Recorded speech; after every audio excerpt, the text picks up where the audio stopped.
मैं जहाँ तक जानता हूँ कि भारत के साथ बांग्लादेश तो कुछ भी नहीं कर सकता। नरेंद्र मोदी जी ने जो किया है वो आज तक ना तो किसी ने किया है ना कर पाएंगे। नरेंद्र मोदी जी अपने हिंदुस्तान के लिए हमेशा खड़े हैं। जब तक वो बैठे हैं जब तक हिंदुस्तान का तो कोई बाल बाका कर नहीं सकता। कभी भी भारत में ऐसे हालात बन नहीं सकते, ना किसी यूट्यूबर के कहने से ना किसी बांग्लादेशी कहने से। अगर मोदी जी की तीसरी आँख खुल गई ना तो बांग्लादेश हिंदुस्तान में मिलेगा भाई। नमस्कार, मैं सचिन कुमार, आप देख रहे हैं न्यूज़ ट्यूब भारत। तो भैया आपको पड़ोस का महत्व तो पता ही होगा। भारत पर संकट आ गया है क्योंकि उसके पड़ोस के मुल्क पर बांग्लादेश पर संकट आ गया है। वहाँ पर तख्तापलट हो चुका है, शेख हसीना भारत में शरण ले चुकी हैं और वहाँ पर खूब दंगा फसाद हो रहा है, आगजनी हो रही है, हिंदुओं को मारा जा रहा है, काटा जा रहा है, उनकी लड़कियों का रेप करा जा रहा है। ऐसे में एक विवादित बयान आता है, सियासत गर्म होती है भारत की, और एक बयान आता है सलमान खुर्शीद का, जो कि कांग्रेस के नेता हैं और विदेश मंत्री भी रह चुके हैं। आपको बता दें, उन्होंने बयान ये दिया है कि जो हालत अभी बांग्लादेश के हैं वही हालत भारत के भी हो सकते हैं। तो ये बताइए कि इस बयान के क्या मायने हैं, क्यों इस तरह के बयान दिए जा रहे हैं, इस तरह के देश विरोधी बयान दिए जा रहे हैं। आप ये बताइए, क्या भारत के साथ बांग्लादेश की तुलना करी जा सकती है? बताइए, क्या ये जायज़ है? ना बताइए। नहीं भाई, मेरा नाम अमर शर्मा है। मैं जहाँ तक जानता हूँ कि भारत के साथ बांग्लादेश तो कुछ भी नहीं कर सकता। हाँ। पर लेकिन जो हमारे अंदर के शरारती तत्व है ना, हाँ। वो बहुत कुछ कर सकते हैं। शरारती तत्व कैसे? शरारती तत्व जैसे इन्होंने हमारे मंत्री साहब ने बयान दिया है, जो मंत्री साहब नहीं, पहले मंत्री थे, जो भी थे, लेकिन उन्होंने बयान दिया है कि भी जो हालात बांग्लादेश में बने हुए हैं वो हमारे इंडिया में बन सकते हैं। क्यों बन सकते हैं? इसलिए बन सकते हैं कि भी बनाए जाएंगे। यही जो ये शरारती तत्व हैं जो बयान दे रहे हैं, इन्हीं की वजह से बनाए जाएंगे।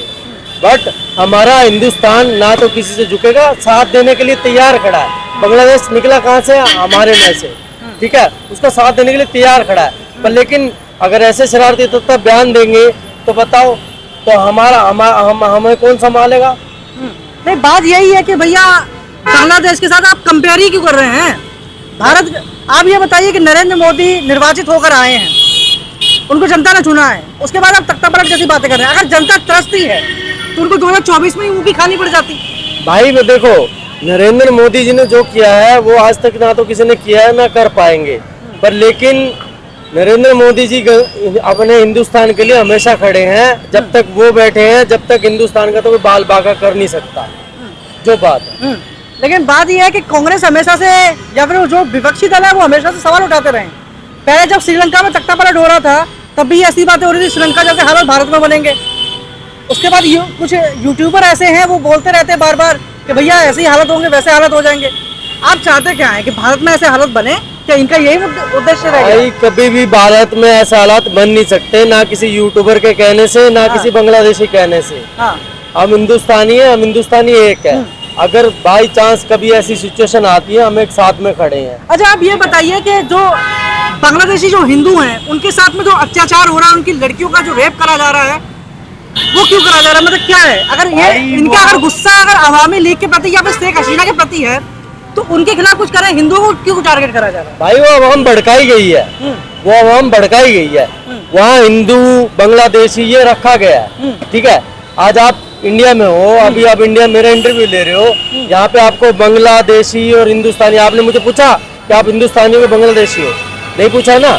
तो वहाँ पे क्या कंपेयर किया जा रहा है? हिंदुस्तानी और बांग्लादेशी चिन्हित करा जाता है कि भैया ये मुसलमान है, हिंदू। हाँ, बस वो चीज है, वहाँ टारगेट किया जा रहा है हिंदुओं को, ठीक है।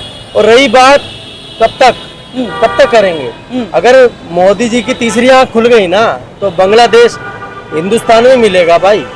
अच्छा, अगर हिंदुस्तान से निकला है तो हिंदुस्तान में मिलेगा। कोई यूट्यूबर, कोई भी जितनी प्रांत है वो उसको भड़काने की कोशिश करे, कुछ नहीं हो सकता ऐसा।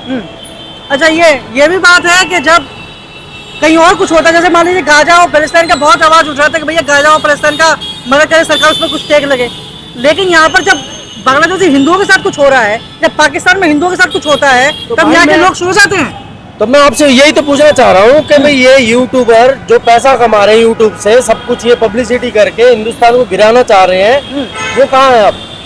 वो कहाँ है? बिल्कुल सवाल तो भाई, वो तो अपने उसमें है ना कि भी हाँ मुझे वही थोड़ा इंक्रीमेंट मिल जाएगा, मैं थोड़ा बहुत गंद बक दूंगा या गलत बोल दूंगा कि मेरी थोड़ी पब्लिसिटी हो जाएगी। वो कहाँ है अब?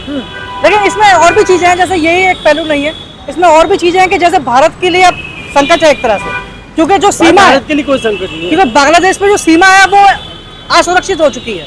वहाँ पे कैसे भी किसी भी तरह के तत्व आ सकते हैं, वहाँ पे वो कुछ भी घटना हो सकती है। तो ये एक चिंता का अरे विषय भाई है। अगर वो आ सकती है, वो आएगी क्यों? यही देशद्रोहियों की वजह से, जो इसको हिंदुस्तान और बांग्लादेश को अलग गिन के चलने हैं, उनकी वजह से।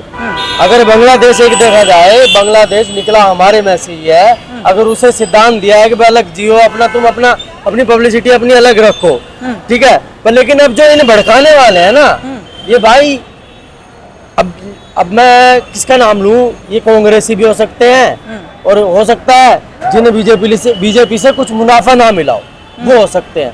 बट लेकिन मैं एक हिंदुस्तानी हूँ, पर लेकिन मैंने जो बीजेपी से जो मुनाफा मिला है, जो बीजेपी ने फैसिलिटी दी है, बेस्ट है। पर लेकिन कभी ऐसी नौबत नहीं आएगी। अगर मोदी जी ने अपना चाहा तो बांग्लादेश भाई हिंदुस्तान में मिलेगा, बांग्लादेश का खत्म हो जाएगा।